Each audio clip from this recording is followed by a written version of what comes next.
Nah, ini capaian pembelajarannya pada pertemuan kita ya. Jadi ini rapel ya, pertemuan 5 sama 6 kayak gitu ya. Jadi mahasiswa di sini setelah kuliah mengenai lemak ini jadi bisa tahu mengenai pengertian lemak, klasifikasi lemak, proses pencernaan, transportasi, utilisasi dan ekskresi lemak, fungsi lemak, kebutuhan lemak sehari, sumber lemak dan akibat kekurangan dan kelebihan lemak.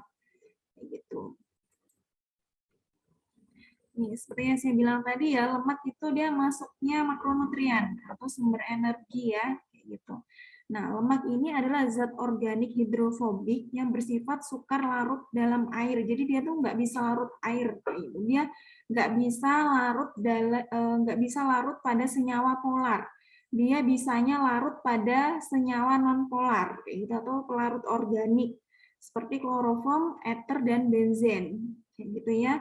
Nah, unsur penyusunnya ini sama dengan karbohidrat dan protein ya. Jadi ada karbonnya, ada hidrogennya, ada oksigennya, dan ada nitrogennya ya. Ini kalau ini dia karena ini contohnya trigliserid ya, kayak gitu. Nitrogennya di sini nggak ada, kayak gitu.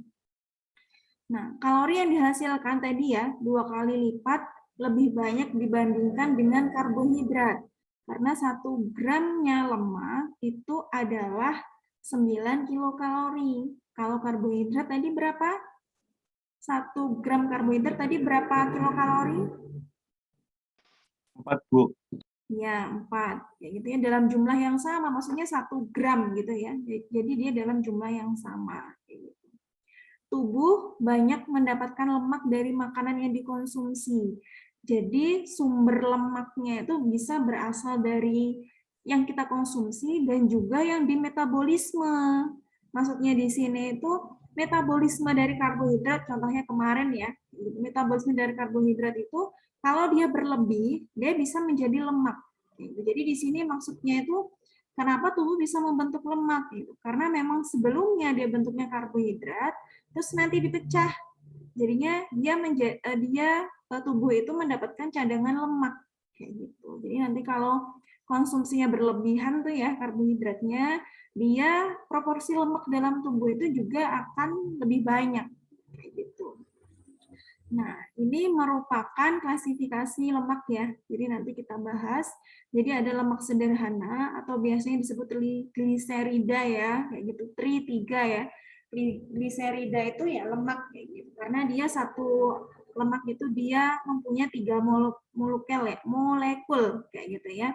Terus lemak campuran atau lemak ganda ya. Terus di sini lemak asli atau derivat lemak. Dan contohnya tuh asam lemak jenuh dan tidak jenuh.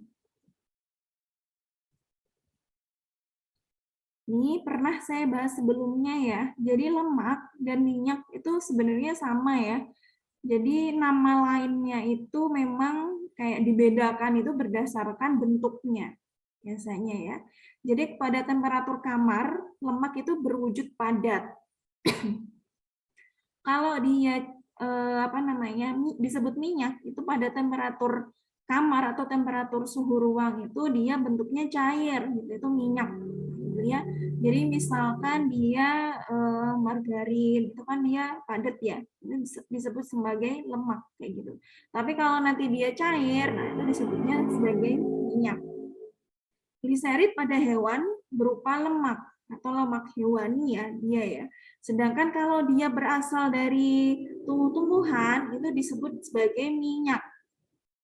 Seperti itu. Jadi ini sumbernya gitu ya. Jadi sumbernya kalau dia dari hewani biasanya disebut sebagai lemak. Kalau dia sumbernya dari nabati gitu ya, disebutnya dia minyak kayak gitu. Tapi nanti dilihat dulu dia bentuknya apa kayak gitu. Walaupun dia berasal dari hewani, ini misalnya kayak minyak ikan kod atau minyak ikan salmon gitu. Tapi dia bentuknya cair, berarti dia disebutnya sebagai minyak kayak gitu ya. Komponen minyak terdiri dari gliserid tadi ya, yang gliserid tadi ya yang memiliki asam lemak jenuh dan juga asam lemak yang tidak jenuh kayak gitu. Yang dia derivatnya lemak tadi ya. Ini struktur dan tata nama lemak ya. Jadi lemak itu ester dari gliserol dengan asam-asam karbosilat suhu tinggi. Jadi asam penyusun lemak itu disebut asam lemak ya. Jadi makanya disebutnya biasanya nanti ya ada asam lemak tak jenuh, asam lemak tidak jenuh, asam lemak tak jenuh ganda kayak gitu. Nah, asam lemak itu terdapat di alam ya, itu macam-macamnya asam palmitat, asam stearat, asam oleat dan asam linoleat. Nanti kita lihat ya kayak asam lemak trans, terus asam lemak tidak jenuh, jenuh kayak gitu.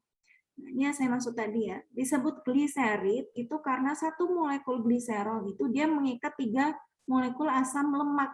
Oke, makanya disebut dengan trigliserid.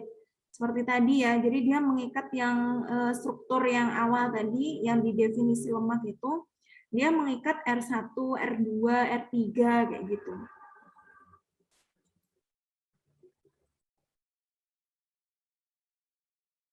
Iya, bisa. Ini klasifikasi lemak yang tadi ya, jadi lemak sederhana, lemak ganda, sama derivat lemak, kayak gitu, atau lemak asli. Yang pertama lemak sederhana atau gliserid tadi ya. Nah, trigliserid itu dalam tubuh ini dia memang proporsinya lebih banyak ya, jadi sekitar 95%. Kayak gitu. Ini dibagi menjadi asam lemak jenuh dan asam lemak tak jenuh. Kayak gitu. Asam lemak jenuh ini berasal dari hewani ini ya, contohnya ya ada yang nabati juga karena memang dia ikatannya dia jenuh kayak gitu. Jadi ada daging sapi, daging biri-biri, kelapa, kelapa sawit dan kuning telur. Sedangkan asam lemak tidak jenuh yang dia berasal dari nabati atau tumbuhan itu misalnya minyak jagung, minyak zaitun, mete. Kayak gitu. Jadi biasanya kalau orang diet itu kan lebih memilih asam lemak tak jenuh ya, kayak gitu karena memang dia nantinya tidak dia tuh bagusnya untuk HDL-nya gitu ya. Jadi dia tidak meningkatkan LDL-nya ya. Lipoprotein density lipidnya kayak gitu. Nah, selanjutnya lemak ganda. Nah, lemak ganda ini mempunyai komposisi lemak bebas ditambah dengan senyawa lain. Jenisnya ini fosfolipid, glukolipid, dan lipoprotein. Itu. Lemak ganda tadi ya jenisnya ya, fosfolipid, glukolipid, dan lipoprotein. Kalau fosfolipid itu dia merupakan komponen membran sel, komponen struktur otak, dan jaringan syaraf yang bermanfaat untuk penggumpalan darah. Sedangkan glukolipid itu dia nanti akan berikatan dengan karbohidrat dan nitrogen. Sedangkan lipoprotein tadi ya, jadi dia contohnya HDL, LDL tadi ya. Jadi tadi salah ya kawannya low density lipoprotein. Jadi biasanya kalau kita nyebutnya itu HDL ini, density lipoprotein ini adalah lemak baik. Sedangkan LDL ini dia lemak jahat gitu ya. Jadi kalau dia di sini ada range-nya ya, dia tinggi LDL atau dia rendah HDL kayak gitu. Jadi kalau ini nanti tinggi LDL, nah itu dia tidak bagus ya. Jadi dia biasanya juga kolesterolnya juga tinggi biasanya ya. Jadi untuk melihat dia misalkan ya ada resiko PJK atau tidak kayak gitu tuh biasanya dicek lemaknya gitu. Dicek HDL-nya, kolesterolnya, LDL-nya berapa, VLDL-nya berapa kayak gitu. Nanti kalau ternyata hasilnya tuh HDL-nya itu dia normal, LDL-nya itu misalkan tinggi kayak gitu. Nah, bisa jadi dia konsumsi lemaknya berlebihan. Kayak gitu. Biasanya kalau orang yang dia berat badannya berlebih atau obesitas kayak gitu dia mempunyai LDL yang tinggi gitu. Atau orang yang dengan resiko penyakit jantung koroner tadi ya, yang memang berhubungan juga sama konsumsi lemak yang berlebihan atau konsumsi karbohidrat yang berlebihan kayak gitu. Yang terakhir, derivat lemak atau lemak asli ya. Nah, derivat lemak ini termasuk jenis kolesterol yang terdapat pada produk binatang. Jadi dia berasal dari hewani gitu ya, seperti otak, ginjal, hati, daging, unggas, ikan, kuning telur kayak gitu. Nah, jumlah kolesterol yang berlebihan dalam tubuh dapat menyebabkan munculnya penyakit seperti aterosklerosis. Jadi ada plak ya di jantung. Nanti dia di pembuluh darahnya itu ada di saluran pembuluh darahnya itu dia semakin sempit karena adanya plak. Jadi darahnya itu masuk ke selangnya atau masuk ke pembuluh darahnya itu jadi nggak kayak selang yang dia bersih gitu loh permisalannya gitu. Jadi kalau ada kotoran-kotoran di pembuluh darahnya itu dia akan menghambat menghambat peredaran darah kayak gitu ke jantung kayak gitu. Nah, kolesterol ini dia selain misalkan kalau berlebihan nih pasti akan berdampak ya kayak gitu. Tapi kolesterol ini juga nih bisa memberikan manfaat. Nah, sebagai apa? Sebagai komponen penting jaringan syaraf dan membran sel. Terus pemecahan kolesterol oleh hati itu menghasilkan garam empedu yang bermanfaat untuk pencernaan dan penyerapan lemak. Serta dia membentuk hormon tertentu. Gitu. Sama dia juga sebagai membantu pembentukan vitamin D ya. Tapi dia konsumsinya harus sesuai dengan kebutuhannya, tidak berlebih. Kayak gitu. Nanti dilihat di AKG kira-kira untuk kolesterol itu berapa sih? Kayak gitu konsumsinya kayak gitu. Tapi biasanya kalau lemak itu ini ya, lemak jenuh sama tidak jenuh gitu ya, yang ada di AKG atau ya lemak jenuh atau dia ada omega 3, omega 6 gitu kalau di AKG kayak gitu. Nah, ini fungsi lemak ya. Jadi kalau kemarin juga di awal-awal di pendahuluan ilmu gizi dasar sudah disampaikan fungsi masing-masing makronutrien ya. Jadi yang pertama sumber energi. Jadi karena memang makronutrien ya, jadi di sini lemak sebagai sumber energi. Walaupun dia proporsinya itu enggak sebanyak karbohidrat, cuma dia kalorinya itu dia lebih tinggi dibandingkan dengan karbohidrat jika dalam jumlah yang sama, kayak gitu ya, 1 gram, kayak gitu. Nah, sumbernya itu sumber asam lemak esensial, asam linolet, dan linolenat. Tuh. Sebagai alat transportasi, jadi kan ada ya vitamin yang larut lemak ya. Nah, ini sebagai membantu sebagai alat transportasi vitamin larut lemak ini. Jadi sebagai transportasi dan juga absorpsi atau penyerapan. Ya. Penghemat protein. Nah, penghemat protein itu kenapa perlu dihemat gitu ya. Jadi seperti yang sebelumnya dijelaskan juga, karbohidrat dan juga lemak itu metabolismenya itu lebih dulu ya istilahnya ya. Jadi protein itu dia kalau bahasanya umum gitu misalnya diendapkan dulu, jangan digunakan dulu kayak gitu. Dia akhir aja kayak gitu. Jadi yang lebih dulu digunakan atau di metabolisme itu adalah protein dan karbohidrat gitu ya. Jadi ini fungsinya dia menghemat penggunaan protein untuk sintesis protein. Sehingga protein tidak digunakan sebagai sumber energi. Nah, jadi nanti misalkan lemaknya ini jumlahnya sedikit gitu ya, otomatis proteinnya ini akan digunakan di dalam tubuh sebagai sumber energi. Kalau proteinnya nanti proteinnya ini digunakan, nanti bisa kekurangan protein. Yaitu kekurangan protein nanti untuk secara waktu yang lama ya. Nah, itu bisa mengakibatkan seperti kwashiorkor, marasmus, atau biasa disebut dengan KET ya, kurang energi protein. Itu. Selanjutnya, pemelihara suhu tubuh. Jadi biar tetap anget ya, kayak gitu. Jadi kenapa disebut pemelihara suhu tubuh? Karena lapisan lemak di bawah kulit ini tujuannya atau manfaatnya itu mengisolasi tubuh dan mencegah kehilangan panas yang secara cepat. Kayak gitu. Jadi dia ini ya mempertahankan suhu tubuh. Seperti itu. Selanjutnya pelindung organ. Jadi lapisan lemak ini menyelubungi organ tubuh. Jadi di dalamnya itu ya, selain tulang ini ya, kerangka gitu ya, yang sebagai pelindung dalam organ di dalam tubuh itu lemak. Gitu ya. Nah, ini membantu menahan organ agar tetap pada posisinya.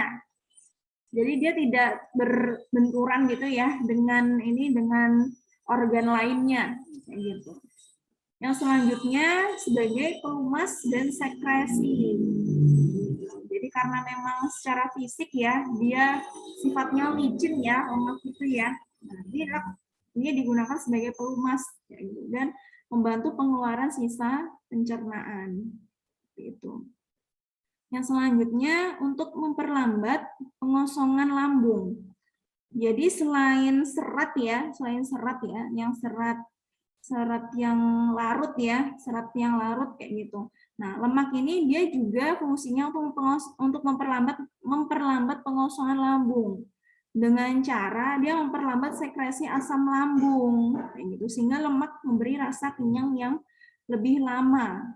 Tapi tetap dia konsumsinya tidak boleh berlebihan kayak gitu. Jadi misalkan kita ya udah deh ini saya konsumsi banyak lemak deh biar kenyangnya lebih lama kayak gitu, nggak seperti itu. Karena nanti akan kalau kita berlebihan ya konsumsinya kayak gitu ya. Nah, lemak itu dia akan apa namanya? Sebagai cadangan ya nanti ya. Jadi dia semakin banyak dalam tubuh kayak gitu. Nanti berat badannya dia akan semakin meningkat kayak gitu.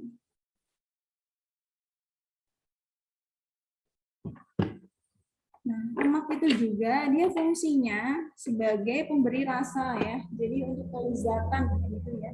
Jadi kalau kalian misalkan konsumsi minyak, konsumsi ini deh apa menggunakan kita air frying, tahu kan ya air fryer itu ya. Jadi pakai listrik gitu ya. Jadi penggorengan pakai listrik itu nggak pakai minyak kayak gitu ya. Itu jelas rasanya beda ketika kita gorengnya pakai minyak. Jadi dia memberikan rasa kelezatan khususnya pada makanan. Selain memberikan tekstur ya, jadi dia memberikan kelezatan pada makanan. Sebelum ke kebutuhan, ada yang mau ditanyakan?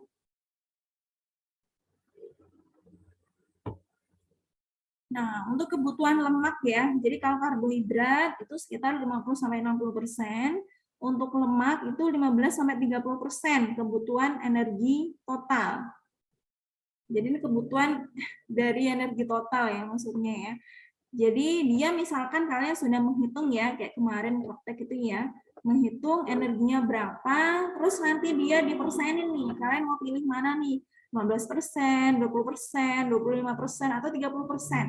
Nanti dikalikan dari TEE-nya, atau total energi ekspenditurnya, kayak gitu. Nanti setelah kalian ketemu hasilnya itu kan bentuknya kilokalori kan ya, nanti baru dibagi 9, nanti hasilnya yaitu gram. Kayak gitu. Nah, jumlah ini tuh dia memenuhi kebutuhan akan asam lemak esensial dan membantu penyerapan vitamin larut lemak. Kayak gitu ya. Jadi nanti kalian memilihnya kayak seperti yang sebelumnya kita diskusikan ya. Jadi untuk proporsinya itu harus totalnya 100%. Jadi misalkan kalau kalian milih karbohidratnya itu 50%, terus lemaknya ini 25%, nah nanti proteinnya itu adalah sisanya ya, sisa 50 ditambah 25, itu sisanya berapa. Atau kalau protein kebanyakan ya, nanti kalau 25 ya misalkan kan 55 tambah 25, nanti sisanya proteinnya. Nah, 10% dari kebutuhan energi total itu berasal dari lemak jenuh. Jadi 10%-nya ini berasal dari lemak jenuh, dan nanti sisanya ini berasal dari lemak tidak jenuh. Gitu. Terus dia konsumsi kolesterolnya dianjurkan itu sekitar kurang dari 300 mg sehari ya. Nah, ini sumber lemak ya. Jadi ada sumber tadi yang dari nabati atau tanaman, dari hewani kayak gitu ya. Nanti dikelompokkan lagi dia ke asam lemak jenuh nih ya. Asam lemak jenuh itu contohnya nih asam lemak susu, hewani dan nabati juga kayak gitu. Ini asam lemak tidak jenuh ini juga yang tadi ya, yang dari alam gitu kan, tadi linoleat, linolenat, kayak gitu ya. Jadi ini kebanyakan dari nabati ya, nabati atau biji-bijian. kayak gitu. Kalau oleat sama palmitoleat itu dia mix ya dari hewani dan nabati, kayak gitu. Dan ini sumber-sumbernya ya. Terus bagaimana kalau kita kelebihan lemak? Kalau kemarin kita, saya nggak memasukkan lagi ya, jadi kelebihan lemak itu pasti dia akan terjadi penimbunan cadangan lemak. Kayak gitu. Akibatnya apa? Obesitas dan overweight, itu kelebihan berat badan. Seperti itu, kelebihan berat badan. Atau nanti juga efek samping, efek yang lebih seriusnya, dia akan terbentuknya plak ya, tadi ya, plak atau osteosklerosis, kayak gitu ya. Seperti itu. Jadi selain tadi ya obesitas itu kan kemarin dia bisa mengakibatkan bisa hipertensi, bisa punya jantung koroner, kayak gitu ya. Bisa juga apalagi diabetes mellitus, kayak gitu.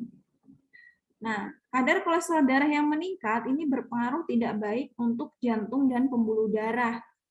Jadi kalau kolesterolnya dia naik, nah dia nggak bagus tuh, dia akan jadi plak tuh, aterosklerosis tadi tuh, kayak gitu. Jadi akhirnya darahnya itu dia nggak bisa ini loh, nggak bisa masuk gitu ke pembuluh darahnya secara bebas gitu. Jadi karena ada penyumbatan itu, dia nggak bisa disebar, misalnya disalurkan ke jantung dan seluruh tubuh secara bebas tuh nggak bisa. Nah, kenaikan trigliserid atau yang lemak itu ya dalam plasma itu dikaitkan dengan terjadinya penyakit jantung koroner. Trigliserid plasma banyak digunakan atau banyak dipengaruhi oleh kandungan karbohidrat dan kegemukan. Nah, ini coba nih, tadi sudah dijelaskan juga, kemarin juga sudah dijelaskan ya, kenapa trigliserid plasma banyak dipengaruhi oleh kandungan karbohidrat dan kegemukan. Apa coba? Metabolisme karbohidratnya gimana coba?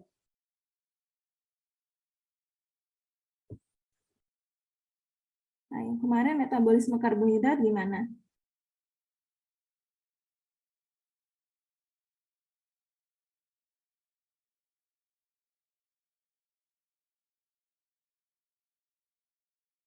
Ayo, siapa yang mau jawab? Kenapa kandungan karbohidrat dia bisa berpengaruh terhadap kandungan trigliserid pada plasma? Itu kenapa?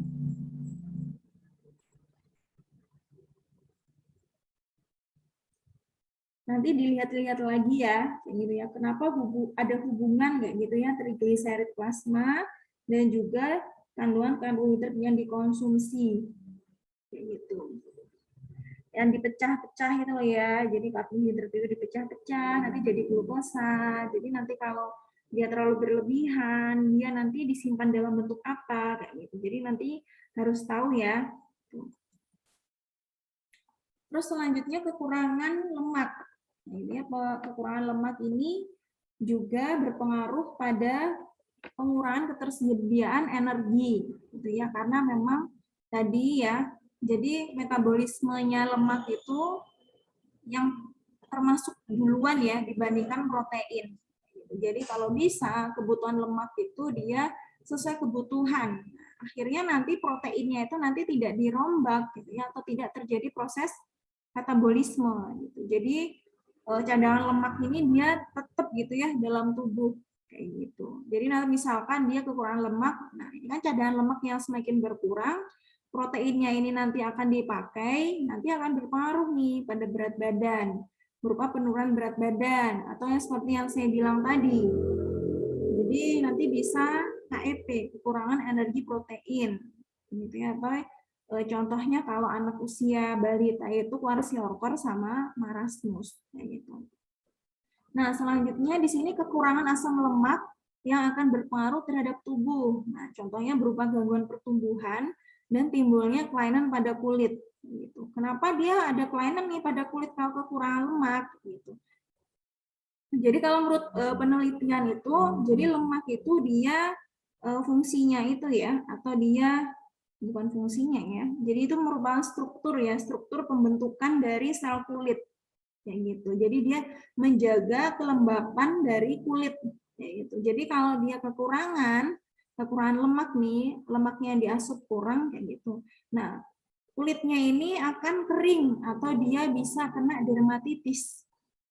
Kayak gitu. Itu ada penelitiannya, tapi memang biasanya jarang ya kayak gitu ya, karena memang dia menggunakan cadangan gitu ya, cadangan proteinnya kayak gitu, atau misalnya karbohidratnya gitu ya, karbohidratnya sudah kurang kayak gitu, dia menggunakan cadangan proteinnya kayak gitu. Tapi perlu diingat ya, jadi kalau cadangan proteinnya ini dipakai kayak gitu ya, nanti dia akan berpengaruh terhadap berat badan seperti itu. Sebentar nih, saya hapus dulu ya. Nggak muncul ya. Nah, selanjutnya metabolisme lemak. Gitu ya. Jadi metabolisme, pencernaan, terus penggunaannya, sekresinya sampai ekspresinya tuh bagaimana kayak gitu. Nah, untuk lemak ini memang dia di ini ya, di bagian lambung dan mulutnya ini ya, dia sedikit ya pencernaannya ya. Jadi nanti yang paling banyak itu di ini, di duodenum sama jejunum kayak gitu. Penyerapannya gitu paling banyak.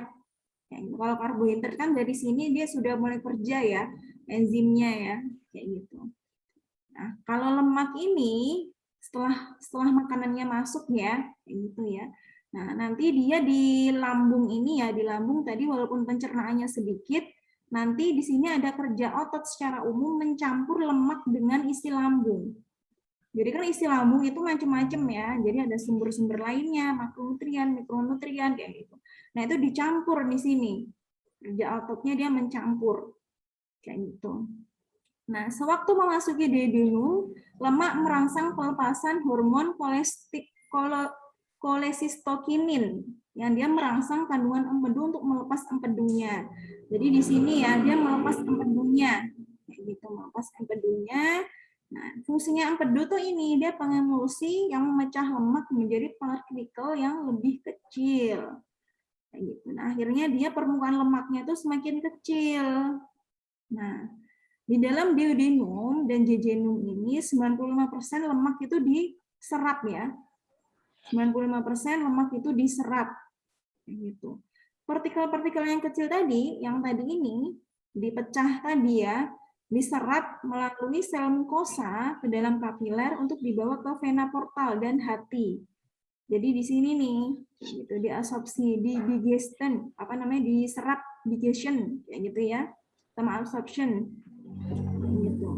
Nah, di dalam aliran darah, jadi kan tadi sudah ini ya, sudah ke liver, terus dia ke aliran darah, kayak gitu.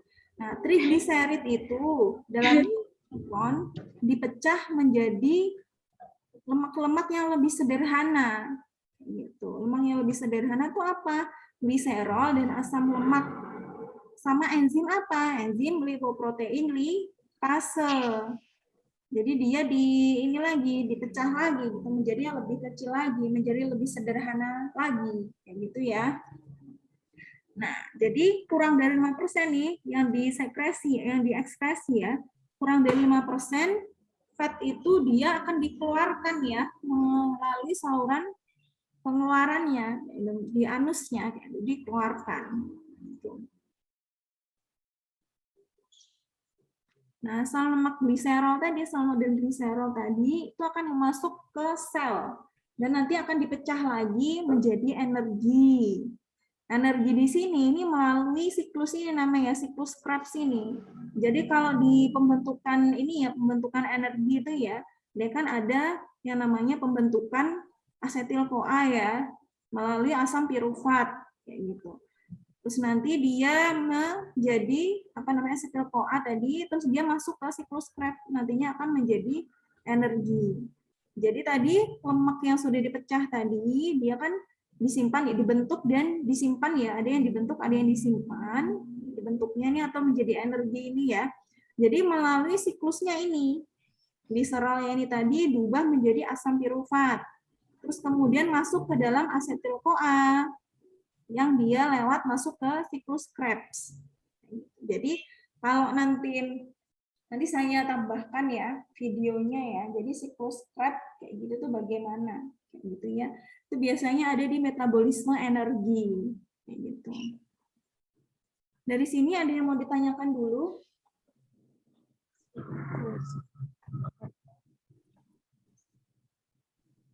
Nggak ada ya. Selanjutnya asam lemak. Nah, asam lemak tadi asam yang dia ada pada lemak ya, namanya asam lemak. Itu apa saja? Kayak gitu. Yang pertama asam lemak omega 3. Ini asam lemak yang tidak jenuh ganda. Karena dia katanya rangkap banyak ya. Nah gitu. Nah, asam lemak omega 3 ini merupakan turunan dari prekursor asam lemak esensial yang linoleat sama linolenat tadi ya, yang di sumbernya tadi ya, yang asam lemak yang ada di alam tadi itu dia turunannya dari asam lemak ini esensial linoleat sama linolenat gitu. Bentuk asam omega 3 ini ada ALA, ini pasti biasanya sering dengar kan ya, biasanya di produk susu kayak gitu ya, sering dengar ALA, EPA, DHA kayak gitu. Nah, itu termasuk bentuk dari asam lemak omega 3 yang dia bagus untuk pertumbuhan dan pertumbuhan syaraf. Seperti itu. Nah, ini contohnya ya asam lemak omega 3. Ini. Asam lemak yang omega 3 yang linoleat ya. Linoleat itu contohnya dia minyak kacang, minyak kedelai, kecambah, dan gandum gitu sumbernya. Sedangkan kalau dia EPA, esikopentanoat, ya gitu ya, dia minyak ikan ya. DHA, karena ini juga dari minyak ikan dan juga ASI ya, kayak gitu. Makanya kalau kalian nanti belajar mengenai ini ya kandungan ASI kayak gitu ya, walaupun nanti dia ada PASI ya pengganti ASI kayak gitu, tapi dia pasti beda kandungannya ya. Secara mineral sama kalsiumnya itu beda. Kandungan PASI, pengganti ASI dan ASI kayak gitu. Apalagi di sini untuk ini juga DHA ini untuk pertumbuhan dan perkembangan juga kayak gitu. Jadi komposisi ASI dan PASI itu beda kayak gitu. Nah, ini sumber asam lemak omega 3 ya. Jadi kalau kita lihat di sini, yang paling tinggi itu adalah dari minyak salmon ya. Kayak gitu. Terus yang kedua itu minyak ikan, minyak hati ikan kod. Kayak gitu ya. Biasanya itu yang ini loh, yang suplemen, biasanya untuk anak-anak itu loh, apa cerebrofit kayak gitu kan ya. Nah, biasanya, oh ini dia tinggi ikan kod kayak gitu. Itu memang dia termasuk tinggi. Kayak gitu. Tapi ini dalam 100 gram ya. Jadi kalau misalkan kalian ada tabel-tabel gram kayak gitu, itu pasti dia dalam 100 gram. Dari 100 gram minyak kangkot itu dia mengandung 18,5 gram kandungan omega 3-nya kayak gitu. Tapi kalau makanan ya, misalnya kalau makanan ya kayak gitu. Oh ini misalkan kalau bayi-bayi itu dikasih ini ya, dikasih salmon kayak gitu ya. Oh ini salmon tinggi nih omega 3-nya. Tapi kan ini kan tidak terjangkau ya dari segi harganya ya untuk misalkan untuk masyarakat menengah ke bawah gitu. Nah, kita bisa mencari sumber lokal ya. Jadi ikan kembung itu sebenarnya juga tinggi juga omega 3-nya. Malah dia lebih tinggi dibandingkan salmon gitu ya per 100 gramnya. Jadi kalau nanti kalian sebagai ahli gizi gitu ya, misalkan untuk apa namanya untuk bayi yang dia umurnya 6 bulan ke atas kayak gitu. Rekomendasi ini dong Mbak, rekomendasi makanan pendamping dong Mbak atau Mas kayak gitu. Apakah saya perlu nih mengasihkan salmon? Soalnya saya dapat info nih kalau salmon itu dia tinggi omega 3 yang bagus buat perkembangan dan pertumbuhannya si bayi kayak gitu. Nah, kalian bisa melihat gitu. Misalkan ibunya memang ini ya dari segi ekonomi mampu kayak gitu ya. Nah, itu nggak apa-apa. Dibayang, oh iya Bu, bisa mengonsumsikan salmon kayak gitu. Tapi sebenarnya jadi yang lebih gampang ya, lebih gampang untuk kita dapat itu ada loh Bu di pasaran. Jadi lebih mudah gitu kalau kita dari segi harganya, dari segi kita mendapatkannya itu gampang ya. Ini ada sumber lain Bu kayak gitu. Jadi kalian di situ memberikan sumber-sumber tuh yang 11-12 kayak gitu ya, dari sumber-sumber yang biasanya dari penelitian ini ya, penelitian luar itu dianjurkan gitu ya misalkan, karena memang kalau di sana kan bisa jadi lebih mudah ya dan terjangkau ya mendapatkan ikan salmon ya dibandingkan di Indonesia gitu. Tembusnya satu kali sembilan kebutuhan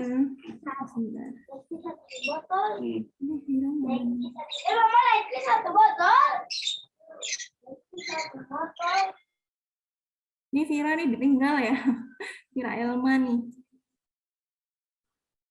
Nah, kebutuhan omega 3 itu berapa sih? Kayak gitu. Nah, yang pertama, konsumsi asam lemak jenuh hendaknya tidak melebihi 10% dari total energi.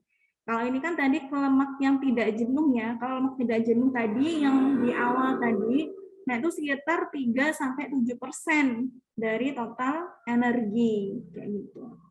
Nah, kalau asam lemak linoleat, nah, asam linoleat yang tadi ya turunannya itu ya, itu menyumbang antara 4-10% dari total energi. Nah, konsumsi yang lebih tinggi dari kisaran tersebut dianjurkan jika konsumsi lemak jenuh dan kolesterolnya tinggi.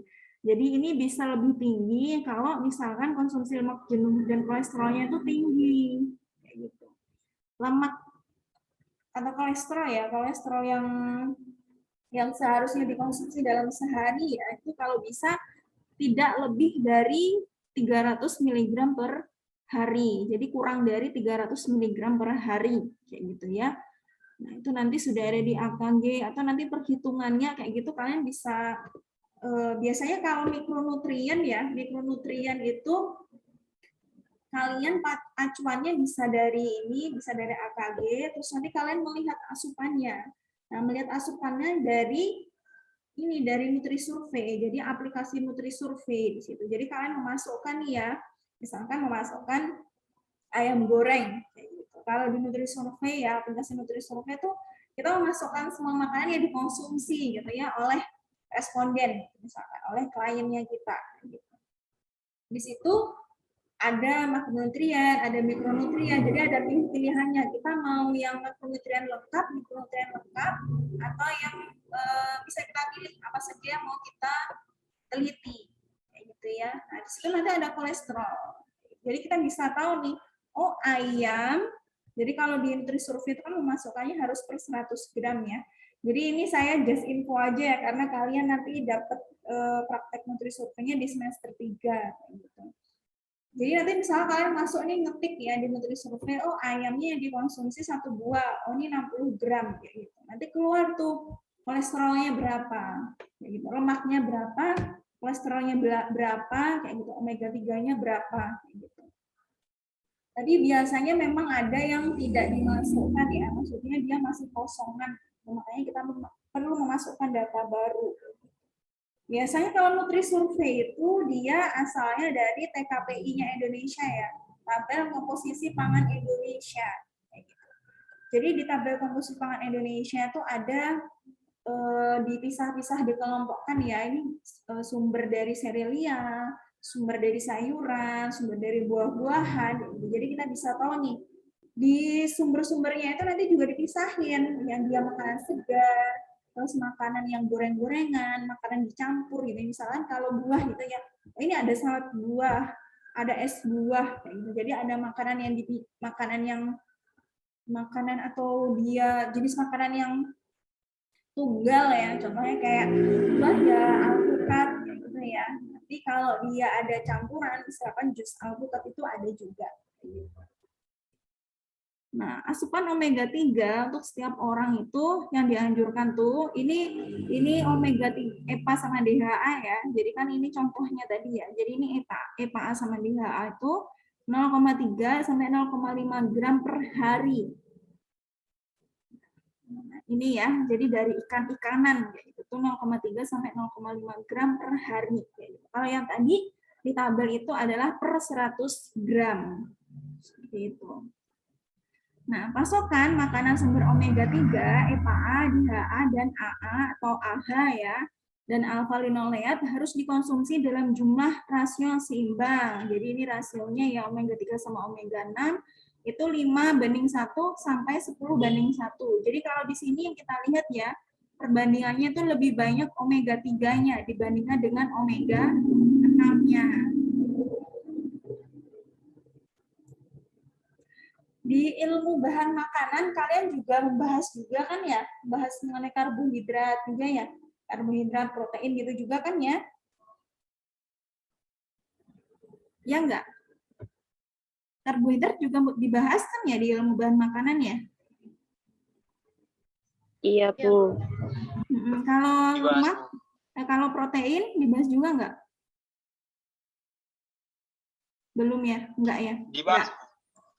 Dibahas kan ya? Kayak gitu. Jadi di sini kalian bisa menambahkan ya. Jadi kalian di sini kuliahnya enggak, karena sudah dibahas ya di ilmu bahan makanan kayak gitu. Jadi nggak kosong kayak gitu loh. Jadi sudah tahu nih kira-kira yang itu contohnya apa, asam lemak omega 3 itu yang apa kayak gitu ya.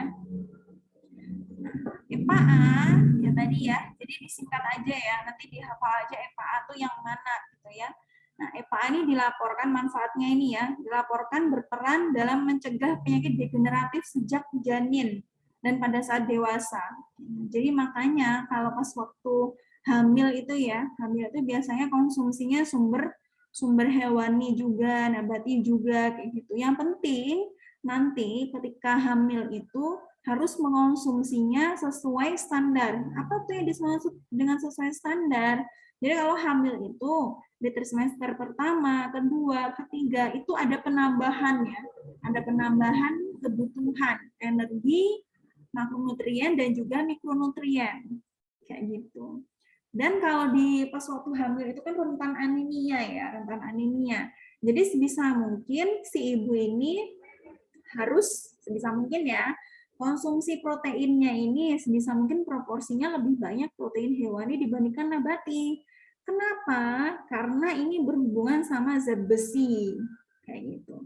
Protein hewani itu dia absorpsi atau dia apa namanya? Bioavailabilitasnya, nah penyerapannya itu dia lebih banyak nih dibandingkan dia protein dari nabati. Jadi sekitar 27% ya penyerapannya. Kalau yang protein nabati itu bioavailabilitasnya atau penyerapannya itu dia sekitar di bawahnya 5%. Kayak gitu.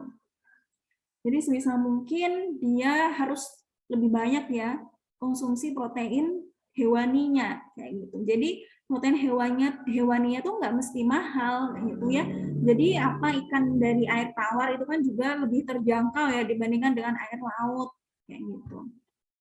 Dan harus diketahui ya, jadi kalau misalkan zat besi tadi ya, yang protein itu kan dia menghasilkan zat besi ya nanti ya. Nah itu dia bisa diganggu penyerapannya juga, sama misalkan seperti tanin, kafein, kayak gitu. Jadi dia diganggu penyerapannya. Jadi misalkan sudah konsumsi dari sumber nabati, terus dia berdampingan konsumsinya dengan teh atau kopi, kayak gitu. Jadi itu tidak dianjurkan dikonsumsi bersamaan karena itu akan mengganggu penyerapan. Kopi juga kalau bisa dikurangi ya. Jadi kalau di gizi dalam kehidupan nanti saya bahas ya. Jadi di semester 3 ya. Jadi kalau bisa misalkan dia sering minum kopi kayak gitu. Kalau bisa yang dia nggak ada kafeinnya atau dia rendah kafeinnya kayak gitu. Jadi dia ada berapa gramnya per hari kayak gitu ya kafeinnya. Nah, pada saat janin dalam kandungan, EPA ini sangat diperlukan dalam pembentukan sel pembuluh darah dan jantung. Jadi dia pembentukan ini ya, pembentukan organ vital ya EPA ini. Nah, sementara pada saat dewasa, EPA ini berfungsi menyehatkan darah, membantu dalam kerja pembuluh darah dan kerja jantung sebagai sirkulasi darah.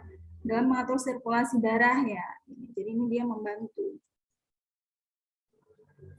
Selanjutnya untuk DHA ya. Untuk DHA ini digunakan sebagai pembentuk cawan untuk wadah rodopsin. Jadi rodopsin ini sebagai ini loh, sebagai dia tuh rodopsin itu protein ya. Protein yang dia membantu indera membantu alat pengindra. Jadi sebagai sinyal gitu yang diterima mata ke otak. Jadi misalkan ada sinar, terus misalkan kita dari terang-terangan matahari ya, terus kita masuk ke dalam gitu. Nanti tuh dia rhodopsin itu membantu untuk dia semakin mencerahkan. Misalkan dari kita panas-panasan terus masuk biasanya kan gelap ya, kan lama-kelamaan kita bisa melihat. Itu kinerja dari rhodopsin. Nah, DHA ini fungsinya sebagai perkembangan saraf di otak. Ini juga pas waktu di janin ataupun pas waktu bayi. Nah, ini dia berguna untuk perkembangan saraf. Dan juga membantu pembentukan jaringan lemak otot.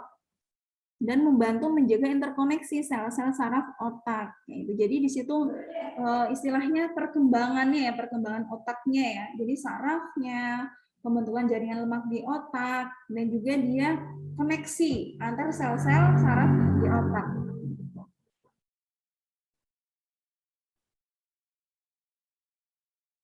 Nah, jadi defisiensi dan kelebihan asam lemak omega 3 pun dia ada efeknya juga, kayak gitu ya. Jadi pasokan AHA dan DHA itu memang sangat dibutuhkan ya, terutama pas waktu dihamil, waktu trimester akhir, atau pas waktu dia menyusui untuk anaknya kayak gitu ya, dan juga pas waktu anaknya masih bayi. Nah, kekurangan jenis kedua asam lemak ini dia akan berkorelasi dengan BBLR atau berat badan lahir rendah. Kayak gitu ya, yang dia berat badannya tuh kurang dari 2.500 gram atau 2,5 kilogram. Lingkar kepalanya yang kecil karena tadi berhubungan sama perkembangan otak. Dan ukuran plasenta yang rendah. Akibatnya perkembangan sistem saraf pusat dan kemampuan kognitifnya dia akan berpengaruh. Jadi kalau ukuran plasenta yang rendah kayak gitu ya, padahal kita sudah tahu nih plasenta ini fungsinya adalah menyalurkan antara konsumsi ibunya nih, konsumsi si ibu dengan si anaknya kayak gitu. Nah, mengonsumsi dia secara berlebihan, kalau tadi ini defisiensinya itu bagaimana?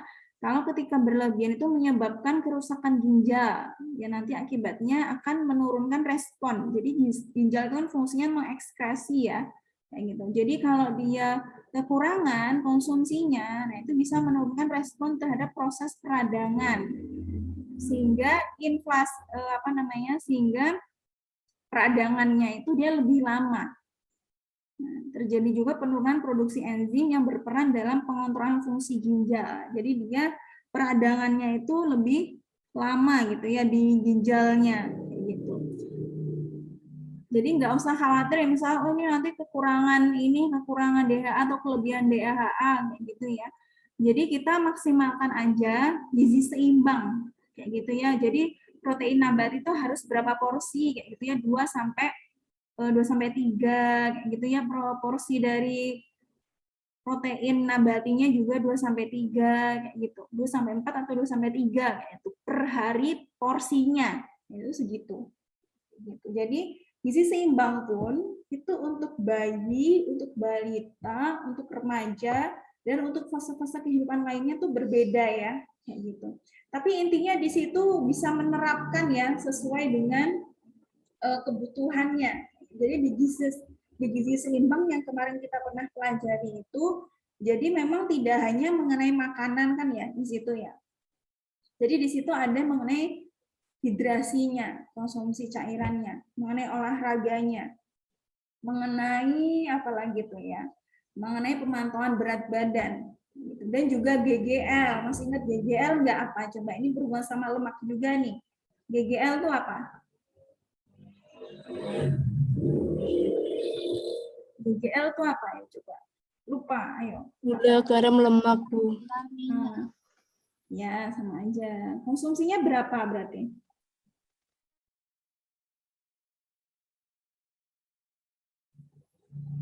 Konsumsinya berapa?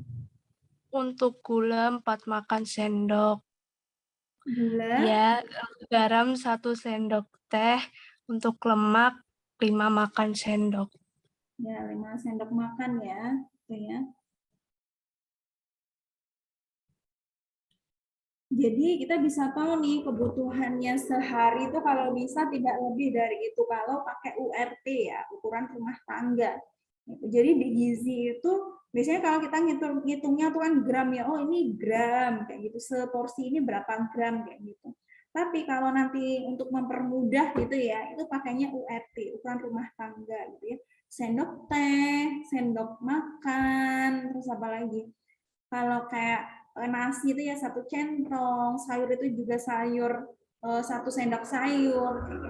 Itu untuk memudahkan misalnya juga kita menginterview konsumsi makanan responden ya. Jadi responden itu nanti mengungkapkan makanannya itu menggunakan URT kayak gitu. Nah, nanti kita mengkonversinya ke dalam URT. Jadi ada buku namanya buku foto makanan ya. Jadi itu memudahkan ya. Coba nanti kalian searching ya buku foto makanan itu pasti muncul. Itu dari Kemenkes. Jadi kayak 1 centong itu dia berapa gram, terus dia 1 piring itu berapa gram. Itu memang memudahkan. Memudahkan kita juga untuk mengkonversi.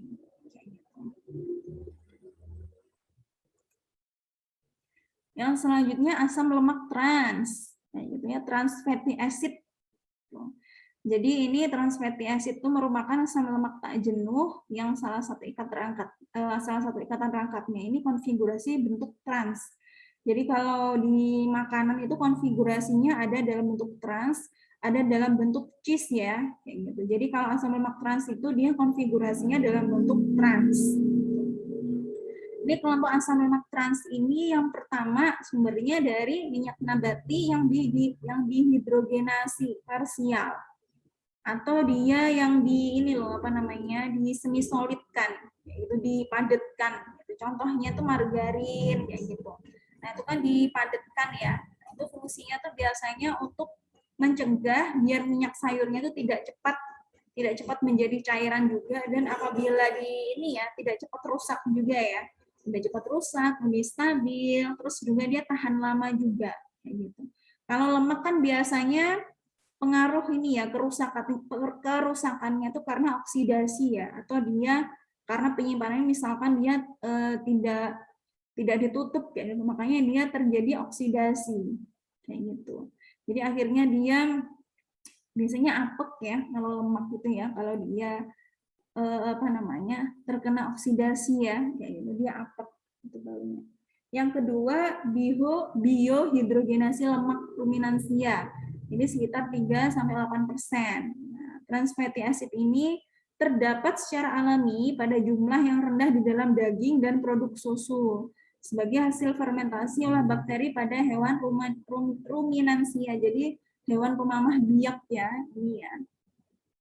Jadi asam lemak trans itu ada di daging-dagingan atau produk susu, tapi dia dalam proporsi dalam persen yang rendah. Yang ketiga, ini biasanya yang sering ya, jadi asam lemak trans itu berasal dari ketika kita goreng nih, ketika kita gorengnya deep frying. Jadi goreng deep frying sama nggak deep frying, kalau deep frying itu benar-benar seluruh permukaan bahan makanannya itu dia kecemplung ya di minyak ya. Jadi sampai kalau biasanya kita lihat chef-chef kayak gitu ya, nah itu kalau minyaknya banyak, nah itu deep frying kayak gitu. Nah ini bisa membentuk asam lemak trans kayak gitu. Sekitar 1-3%. Gitu ya. Nah, sumber utama asam lemak trans di Indonesia itu dari margarin, shortening, jadi biskuit, donat. Jadi ini yang sudah bentuknya sudah makanan ya, makanan. Terus makanan ringan yang juga masuk juga ya biskuit kayak gitu. Pengolahan dengan teknik deep frying kayak itu seperti kerupuk atau gorengan. Dia tadi menyumbang 1-3% ya asam lemak transnya gitu. Masih asam lemak trans. Jadi asam lemak trans itu 90% dikonsumsi setiap hari berasal dari makanan yang digoreng ya, contohnya fast food tadi ya. Walaupun misalkan tadi 1-3%. Jadi kalau yang di frying itu 1-3% ya gitu. Tapi kalau dia dikonsumsi dalam jumlah banyak ya, dia pasti akan lebih banyak menyumbang asam lemak trans di dalam tubuh kayak gitu. Sedangkan lemak dan pangan hewani menyumbangkan 10%. Nih contohnya bentuk susu yang trans fatty acid yang bentuk susu, daging, lembu, dan mentega dan margarin ya. Kalau margarin itu kan nabati ya, kalau mentega ini dari hewani. Jangan kebalik ya. Nah, ini teknik hidrogenasi yang tadi ya, yang saya sebutkan tadi, yang dia dibentuknya semi padat ya, kayak gitu. Nah, semi padat itu jadi margarin itu dibuat dari minyak nabati, kalau mentega itu dari hewani ya. Karena berbagai alasan tadi saya sebutkan, dia mencegah agar dia tidak cepat rusak, mengurangi derajat ketidakjenuhan, terus dia mengurangi kecepatan reaksi oksidasi, kayak gitu. Jadi dia nggak cepat mencair kayak gitu ya kalau di suhu ruang kayak gitu. Lebih tahan terhadap pengaruh oksidasi dibandingkan asam lemak bentuk cheese. Asam lemak tadi ya yang konfigurasinya tuh beda ya, trans sama cheese kayak gitu. Nah, asam lemak trans ini di dalam makanan berlemak dapat meningkat jumlahnya dalam margarin ya, terutama dalam margarin, karena proses pengolahannya, seperti proses hidrogenasi, atau karena pemanasan dengan temperatur tinggi nih, karena deep frying tadi ya, kayak gitu. Jadi dia di dalam makanan ini dia akan meningkat jumlahnya kalau dia tuh di semi solidkan ini dia asam lemak transnya tuh dia lebih tinggi kayak gitu. Walaupun ini ada manfaatnya nih, ada manfaatnya, tapi juga dia menyumbangkan ini nih, menyumbangkan asam lemak trans yang lebih tinggi kayak gitu. Nah, ini kalau frying tadi ya, di frying ataupun frying biasa yang dia tidak banyak gitu ya minyaknya kayak gitu. Nah, kalau minyak sayur ya, kalau kita penggorengnya pakai minyak sayur ya, dari kedelai, jagung, biji-bijian, kayak gitu. Itu mengandung sekitar 87 sampai 93% asam lemak tak jenuh yang sangat peka terhadap pemanasan, kayak gitu. Jadi dia sangat peka terhadap fryingnya ya, pemanasannya ya. Nah, di frying ini menyebabkan pembentukan asam lemak jenuh rantai panjang yang dia nanti akan akhirnya dia akan membentuk asam lemak trans. Kayak gitu. Jadi kerusakan minyak akibat proses penggorengan ini pada suhu tinggi sekitar 200 sampai 250 Celcius ya, biasanya kalau lemak tinggi ya. Nah, dia tuh akan merusak ikatan rangkap. Akan merusak ikatan rangkap ini tadi. Ikatan rangkap pada asam lemak yang tidak jenuh. Sehingga dia sisanya tuh asam lemak jenuh kayak gitu ya. Yang awal mulanya itu dia asam lemaknya tidak jenuh ya, yang dari nabati ya. Tapi karena dia terjadi penggorengan pada suhu yang tinggi di atasnya 2 derajat Celcius, dia tuh akan merusak ikatan rangkap pada asam lemak tidak jenuh. Sehingga yang tersisa ya di situ kan misalkan di situ ada misalkan minyak misalkan apa ya? Misalkan dari daging-dagingan gitu, itu kan ada lemak yang jenuh, ada yang tidak jenuh, kayak gitu kan ya. Tapi kalau dia digoreng, nah asam lemak tidak jenuhnya, ikatan rangkapnya itu dia habis, tinggal asam lemak yang jenuh saja, kayak gitu. Nah akibatnya yang tinggal asam lemak jenuhnya itu dia akan beresiko membuat kolesterol dalam darah itu semakin tinggi, kayak gitu. Jadi kalau menggoreng sebisa mungkin jangan terlalu tinggi-tinggi ininya apa namanya suhunya kayak gitu, atau jangan terlalu lama gitu ya. Nah, kontribusi tertinggi asupan asam lemak trans total berasal dari makanan gorengan tadi ya, makanan gorengan, junk food gitu ya. Jadi makanan-makanan yang dia ya crispy lah ya, kayak gitu, berminyak kayak gitu. Selanjutnya asupannya itu berapa sih kayak gitu. Nah, jadi kalau dia disebut bahaya ini kadarnya itu 6% dari total energi. Jadi bukan 6% dari total asupan lemak ya, tapi 6% dari total energi.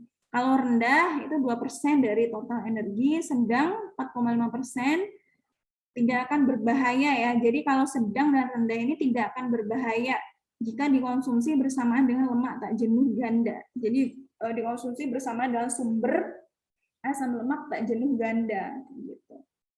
Nah, untuk menghindarinya ya kalau bisa mengurangi asupan trans fatty acid sampai di bawah 2%. Jadi kurang dari 5 gram per hari untuk orang dewasa. Jadi kurang dari 5 gram ya. Jadi dia kurang dari 1 sendok lah ya, 1 sendok teh kayak gitu. Tapi itu yang trans fatty acid kayak gitu ya. Kalau minyak itu kan dia bukan trans fatty acid aja ya, kayak gitu.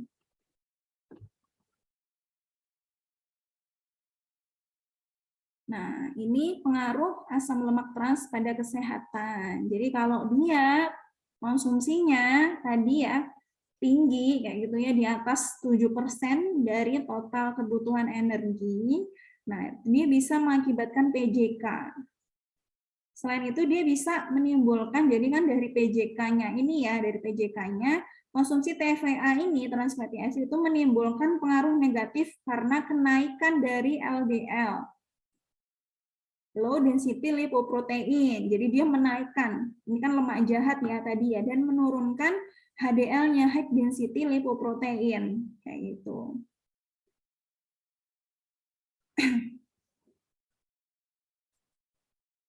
Nah, asupan TFA ini, trans fatty acidnya tinggi ini juga akan mempengaruhi dan mengganggu metabolisme asam lemak omega 3 yang akan sangat diperlukan dalam perkembangan fungsi otak dan penglihatan tadi ya yang rhodopsin tadi ya.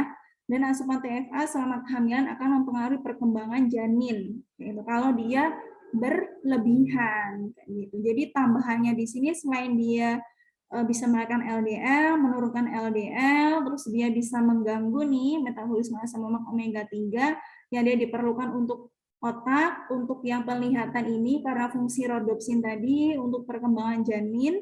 Dia juga TFA ini cenderung menaikkan lipoprotein aterogenik, yakni lipoprotein kayak gitu ya, yang nanti bisa mengakibatkan dia PJK ya, karena dia bisa menghasilkan plak ya. Oh iya, ini ada yang mau ditanyakan dari sini?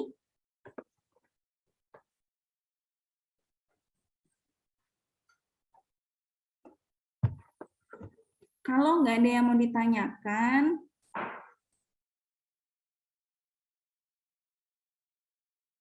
saya coba ini ya, pertanyaan acak ya ke kalian ya.